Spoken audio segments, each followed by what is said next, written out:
বান্দারে আমি আল্লাহ না তোরে তো নিয়ামত দিয়া সুন্দর করে বানাইলাম।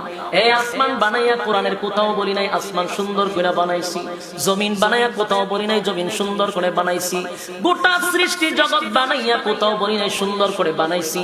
কিন্তু মানুষ রে তুই 3.5 হাত তোরে বানাইয়া কোরআনে একটা নয় দুইটা নয় 4টা কসম করে বলছি তোরে সুন্দর করে বানাইছি।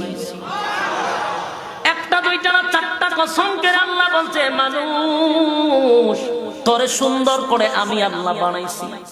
ও তিন ফলের কসম, ও জাইতুন ফলের কসম, ও তুর সিনিনা সিনাই পর্বতের কসম, ও হাযাল বালাদিল আমিন পবিত্র মক্কা নগরীর কসম।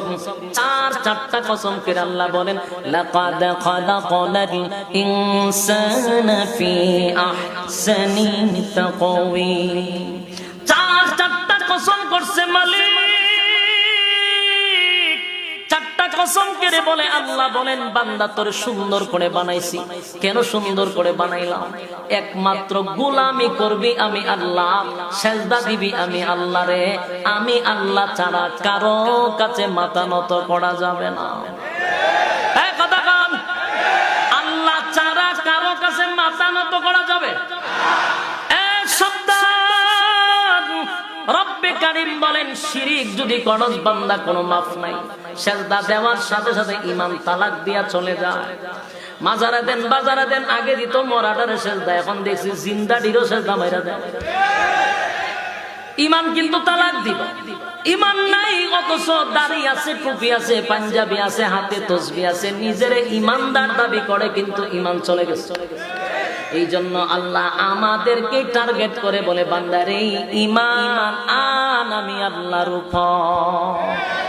যদি ঈমানের এত দাম, ঈমানের এত দাম, গুনাহ করতে করতে করতে বান্দা পাহাড় পরিমাণ গুনাহ করছে, সাগরের ফেনা পরিমাণ গুনাহ করছে।